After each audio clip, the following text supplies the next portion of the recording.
Ya, untuk membahas apakah tol layang Jakarta Cikampek ini benar-benar aman untuk digunakan dan bagian mana saja yang masih harus dibenahi, telah hadir bersama kami di studio ada anggota Badan Pengatur Jalan Tol dari unsur Kementerian PUPR, ada Pak Agita Wijayanto. Selamat pagi Pak Agita. Selamat pagi. Dan juga ada pengamat transportasi Pak Joko Setio Waryono. Selamat pagi Pak Joko. Selamat pagi Mbak. Oke, saya ke Pak Agita dulu. Pak Agita, ini kalau kita lihat tadi 99,9%, tetapi masih ada dilihat masih melakukan pekerjaan seperti itu, pembenahan kecil-kecil. Nah, tapi sebenarnya seberapa siap ini jalan tol ini untuk kemudian diresmikan dan juga nanti tanggal 20 baru digunakan ya? Jadi secara prinsip konstruksinya udah 100%. Nah, tetapi kan kita tahu jalan layang ini adalah jembatan terpanjang sekarang di Indonesia. Jadi kita akan mengemudi 38 kilo, tidak ada on-off ramp.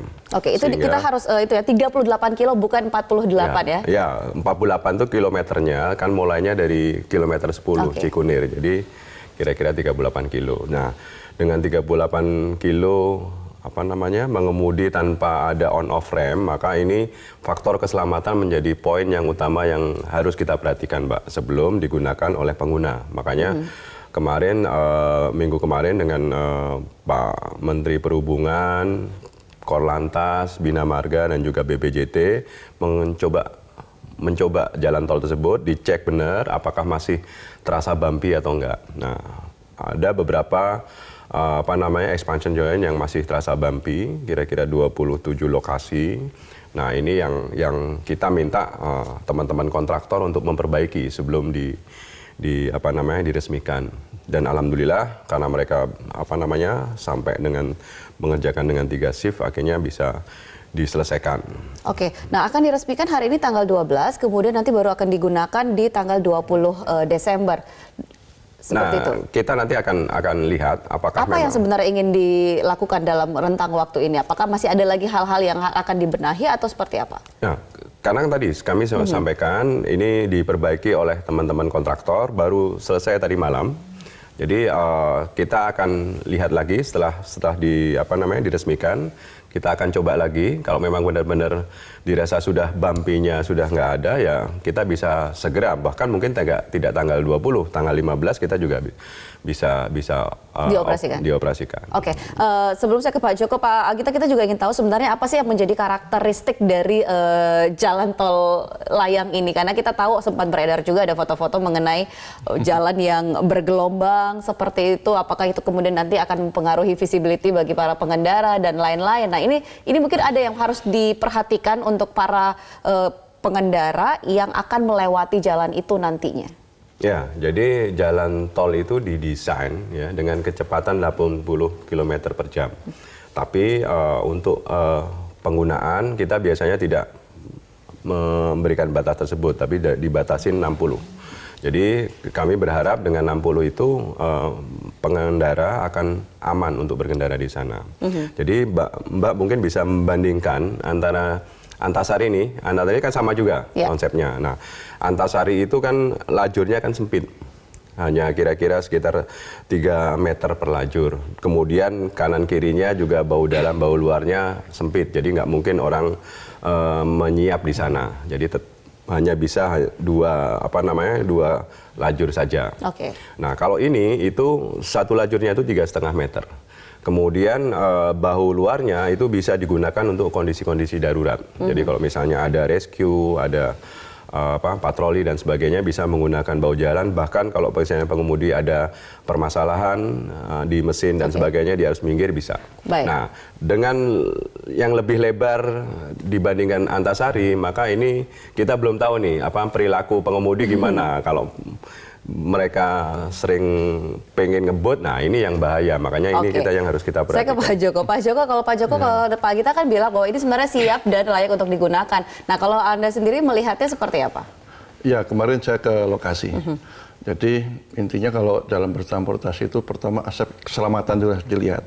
Kemudian nanti baru keamanan dan kenyamanan. Nah, dalam hal ini tentunya ini kan mau Nataru. Ya, fungsional, artinya aspek keselamatannya yang lebih diutamakan dulu.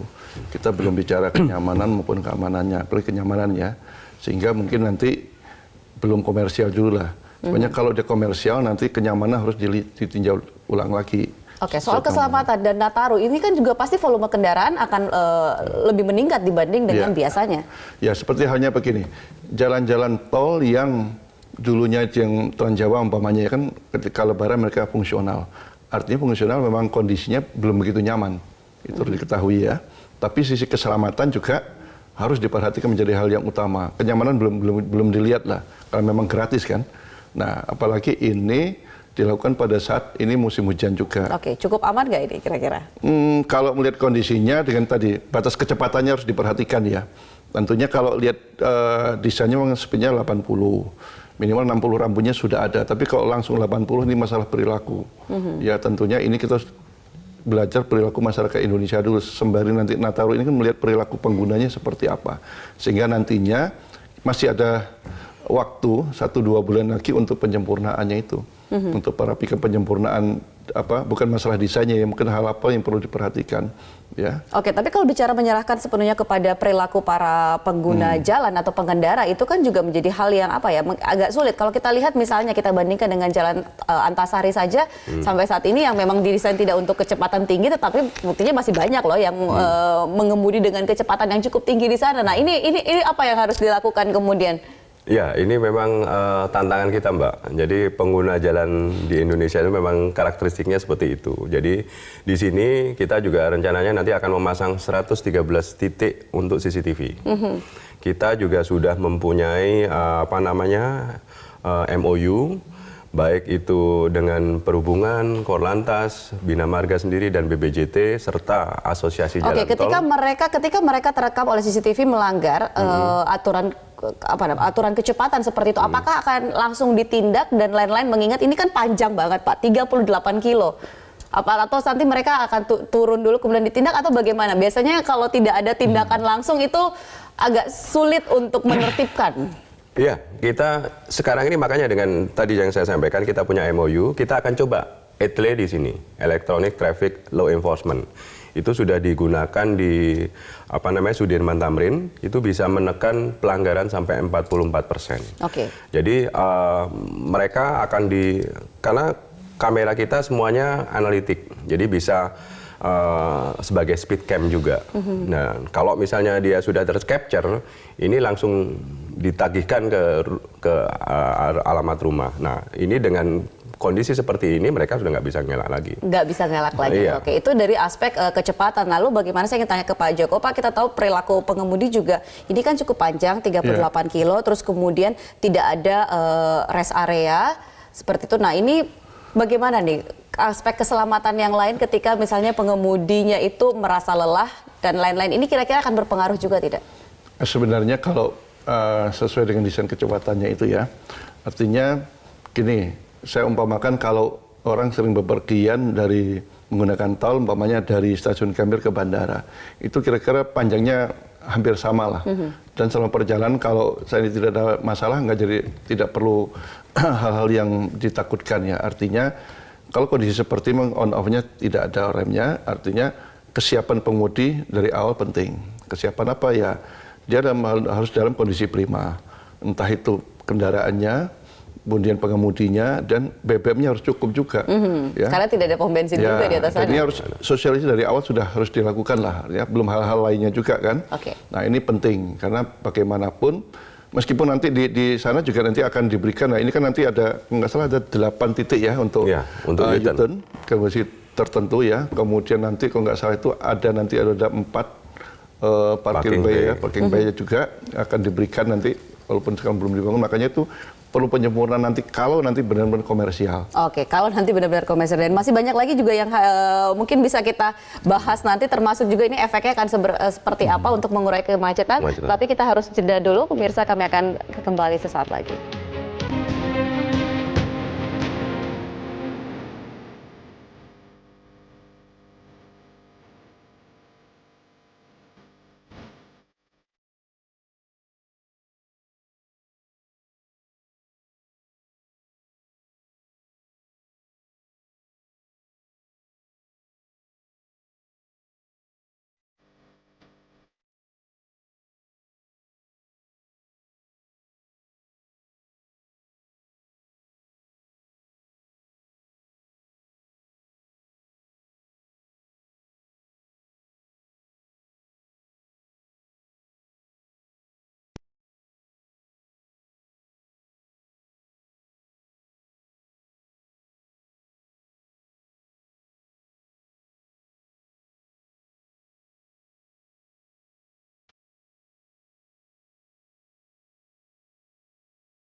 Ya, pemirsa, Anda masih kembali bersama kami dan kita masih membahas mengenai jalan tol layang Jakarta Cikampek yang akan diresmikan hari ini oleh Presiden Jokowi. Oke, nah tadi kita sudah bicara soal aspek keselamatan. Satu lagi itu adalah keberadaan jalan tol layang ini kan diharapkan bisa mengurangi kemacetan. Bahkan katanya ini 30% kemacetan yang diharapkan akan dikurangi. Nah, ini kemacetan di mana nih, Pak? Karena kita tahu bahwa ini kan yang bisa naik di jalan tol ini hanya kendaraan golongan 1 non-bus kan? Nah, ini berarti di bawah ini juga tidak akan terurai juga kemacetan atau bagaimana? Jadi secara prinsip ya di Jakarta Cikampek ini cukup unik ruasnya. Dia melayani lokal traffic dan through traffic.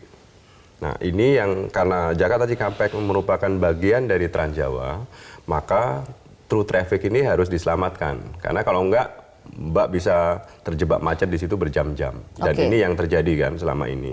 Nah, sehingga kita buatkan sodetan ke atas karena kanan kiri sudah dipakai LRT dan KCEC. Nah, jadi, volume yang paling banyak itu sebenarnya yang through traffic atau yang local traffic? Dengan tersambungnya Transjawa, sekarang through traffic menjadi dominan juga. Oke. Nah, berarti dengan kata lain yang local traffic ini belum bisa bernafas lega lah terhadap kemacetan seperti itu. Bisa juga bernafas lega karena mereka sudah dipisahkan kan, yang through trafficnya ini nggak ada. Jadi mereka hanya keluar masuk di antara ke gerbang-gerbang di sana. Nah kalau Pak Gita itu kesannya bahwa nanti di bawah juga itu harusnya akan berimbas, tetapi imbasnya ini signifikan nggak sih Pak Joko?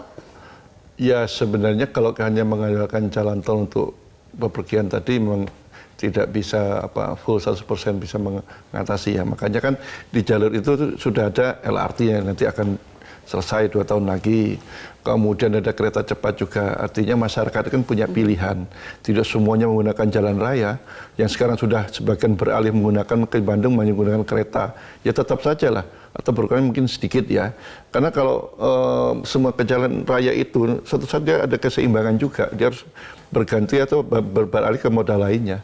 Karena memang Jakarta Bandung itu memang dua kutub yang sangat tinggi sekali trafiknya untuk ukuran Indonesia. Magnetnya sangat kuat. Iya, ini dua kutub ekonominya kuat ya, jadi saling Jakarta ke Bandung, Bandung ke Tapi ada Jakarta juga yang akan menentukan seberapa kuat magnetnya ini, termasuk juga magnet dari jalan tol layang ini adalah berapa besar tarif yang nanti akan dikenakan. Jangan sampai ketika tarifnya ini besar, kemudian masyarakat memilih untuk menggunakan jalan biasa saja. Iya. Memang itu menjadi catatan resmi bagi kami, sehingga kami sekarang lagi diskusi juga nih dengan teman-teman. Kisarannya Pak ada di angka berapa? Kalau dari perjanjian yang sudah kita sepakati itu per kilometer 1.250. 1.250 per kilometer. 1.250 per kilometer. Jadi ini. Tapi kita masih melakukan negosiasi supaya ada di angka yang paling comfort lah untuk pengguna. Oke. Nah, Pak Joko. Ya memang ini tarif tol tuh rentangnya agak panjang juga lebar ya. Ada nggak salah yang Rp200, ada yang lama-lama itu kan, ada yang sudah. Tapi kan ini investasinya besar, jadi. Ya memang cukup tinggi. Artinya mungkin ada cross subsidi lah antara. Toh ini kan operatornya sama, ya kan. Kalau bersama mereka bisa berbagi sendiri lah nantinya kan. Tapi kan malah masyarakat juga punya willingness to pay seperti itu, dan itu akan menentukan apakah mereka akan menggunakan jalan tol ini ke depannya untuk berpergian atau jangan sampai kemudian mubazir seperti itu. Nah, apa hal-hal lain yang juga sekarang sedang dipersiapkan? Kalau tadi bahasanya Pak Joko adalah penyempurnaan lain, ini bagaimana Pak? Kalau kita lihat itu tadi ada 8 U-turn, kemudian juga ini bagaimana mengakali ataupun juga kalau ada potensi kemacetan baru, misalnya biasanya itu kan di jalur keluar, itu berpotensi untuk terjadi kemacetan. Nah ini seperti apa mengantisipasinya? Iya, biasanya kalau jalur luar itu kan merging ya, antara yang di atas turun, kemudian yang di bawah ini kan di lane 1 ini kan kendaraan berat. Nah ini memang kita perpanjang daerah mergingnya supaya itu ada tempat untuk merging, sehingga kita harapkan tidak terjadi kemacetan di sana. Dan kita juga nggak tahu nih seperti apa animo masyarakat juga kan. Jadi kita masih menduga-duga dan meraba-raba. Makanya kita coba nanti di Nataru. Tapi walaupun belum tahu berapa animo masyarakat, tapi harus ada persiapan dong. Jangan sampai kemudian menjadi persoalan ketika diuji cobakan. Apalagi ini Natandro. Iya, makanya kita juga simulasi juga. Kita simulasi seperti itu. dari simulasi kita masih aman. Baik, terakhir Pak Joko, apa kira-kira hal yang mungkin bisa menjadi catatan untuk Pak Agita dan teman-teman yang akan mengoperasikan jalan tol baru ini? Ya, mungkin nanti kalau Nataru ini kan dianggap uji coba lah, toh gratis buat masyarakat ya. Dan lagi ini juga musim hujan. Ini musim hujan kesempatan juga untuk memeriksa saluran-saluran air yang sudah dipasang itu kira-kira bombat atau tidak. Itu kayak kemarin yang di becak kayu kan tiba-tiba hujan, ya keluar ya. Artinya ini kan tadi saya bilang perlu penjemaran, perlu perapian juga dengan kondisi seperti ini. Nanti bukan lalu lintasnya juga hal-hal lainnya tadi materialnya apakah mencukupi atau memenuhi syarat atau tidak ya. Ini peluang lah, artinya ada punya waktu untuk melakukan sebelum nanti komersial, mungkin 1-2 bulan lagi. Oke. Jadi perlu waktu lah. Perlu waktu, dan masyarakat pun juga harus terus diedukasi dan disosialisasikan seperti apa, karena ada hal-hal yang harus dipatuhi, termasuk juga ini soal kecepatan itu yang paling belajar penting. mematuhi kecepatan. Baik, terima kasih Pak Joko, terima kasih juga Pak Agita sudah hadir bersama kami di Metro Pagi Prime Time.